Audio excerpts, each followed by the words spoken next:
নমস্কার বন্ধুরা, আজকে আমরা চলে এসেছি নতুন একটা ভিডিও নিয়ে। আমাদের ভিডিও একটু মধ্যখানে অনেকদিন গ্যাপ পড়েছিল কিছু সমস্যার জন্য। আবার আমরা কন্টিনিউ করছি ভিডিও। তো একে তো আমরা চেনে নিই, কোকো।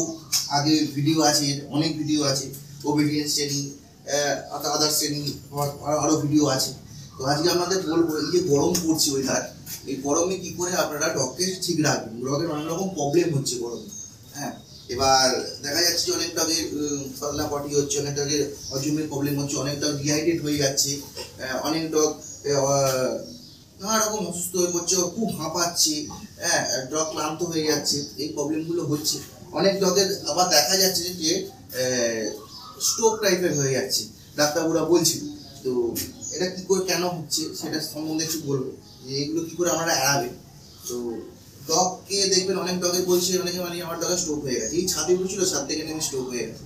হ্যাঁ, ডাক্তারবাবু বলেছে যে নেমে এসে কিরাম করছে, ডাক্তারবাবুকে ফোন করলাম, ডাক্তারবাবু বলছে স্ট্রোক হয়ে গেছে। এটা কেন হচ্ছে? কারণটা হচ্ছে ছাদে হিট, প্রচণ্ড রোদ। এই রোদে যখন ডগ যাচ্ছে, অনেকক্ষণ থাকছে, হ্যাঁ, তার ফলে তার শরীরটা অসুস্থ। যেরকম সান স্ট্রোক বা হিট স্ট্রোক হয়, সেম জিনিসটাই হচ্ছে।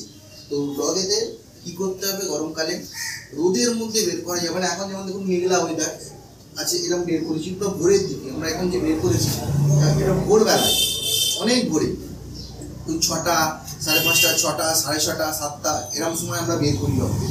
তো যাতে ডগের উপর বেশি রোদটা না পড়ে। আবার আমরা বের করি রাত্রির বেলায়। রাত্রির বেলায় বের করি যেসব ডগকে বের করি, সেসব ডগকে ভিডিও দিতে পারি না, কারণ অন্ধকারের জন্য, আর লাইটের সেরকম ব্যবস্থা নেই।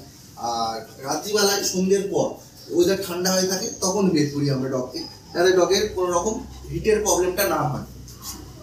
আর ডগকে নিয়মিত স্নান করান। অনেকে আছে বলে ডগের গায়ে র্যাশ বেরোবে, স্নান করাবো না। এটা ঠিক নয়, ডগকে নিয়মিত স্নান করান, না হলে ডগের গা ঠান্ডা হয় না। এর যেমন আমরা হাঁটাই, হাঁটানোর পরে গোটা গা হাত পা, একে প্র্যাকটিস করানোর পর গোটা হাত পা মোছাই। একে দেখুন মাত্র 15 মিনিট 20 মিনিট বের করেছি, এক্ষুনিও হাঁপাচ্ছে, লাল পড়ছে। একে কিন্তু আমরা বেশিক্ষণ রাখবো না, খুব বেশি হলে আধা ঘন্টা বেশিক্ষণ আমরা রাখবো না বাইরে। একে ঘরে ঢুকিয়ে দেবো। ঘরে যখন ঢোকাবো, তার আগে ভালো করে গোটা গা হাত পা ভালো করে মুছিয়ে জল দিয়ে পরিষ্কার করে ওকে ঢোকাবো। ঢোকানোর সাথে সাথে কিন্তু জল দিই না, অনেকে ভুল করে ঢোকানোর সাথে জল দিয়ে দেয়। আর ঢোকানোর পর পাখার তলায় বসাই 10-15 মিনিট, তারপর ওকে জল দেওয়া হয়, জল খায়। জলে ওআরএস জলটা আমরা দিতে বলি বাড়ির মালিককে বেশি করে, কারণ ওআরএস জলটা দিলে ডিহাইড্রেটটা হবে না। ওআরএস জল দিলে শরীরে এনার্জিটা পেয়ে যাবে। এই সময় বেশি হেভি খাবার না, হালকা খাবার দেবেন, পেট ঠান্ডা করা খাবার দেবেন। একে আমরা এবার বাড়ির লোককে ডাক্তারবাবু বলে গেছে, এবং আমরাও বলেছি যে ওআরএস জল দিন, সারাদিন ধরে ওআরএস জল দিন।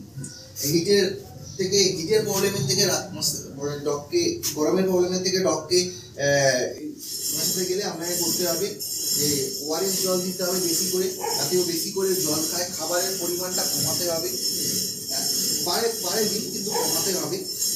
বেশি এক্সারসাইজ করা যাবে না। চান করান, ভালোভাবে চান করান, ঠান্ডায় রাখুন, পাখার তলায় রাখুন, যদি এসিতে রাখুন, কোনো প্রবলেম নেই, ডগ বরং ভালো থাকবে। তো এই সামান্য কয়েকটা জিনিস যদি মেনটেন করেন, তাহলেই হয়ে যাবে। তো ভিডিওটি যদি ভালো লেগে থাকে, লাইক, শেয়ার এবং সাবস্ক্রাইব করুন, করে দেন, তাহলে পরবর্তী ভিডিও নোটিফিকেশনটা আপনাদের কাছে সরাসরি চলে আসবে।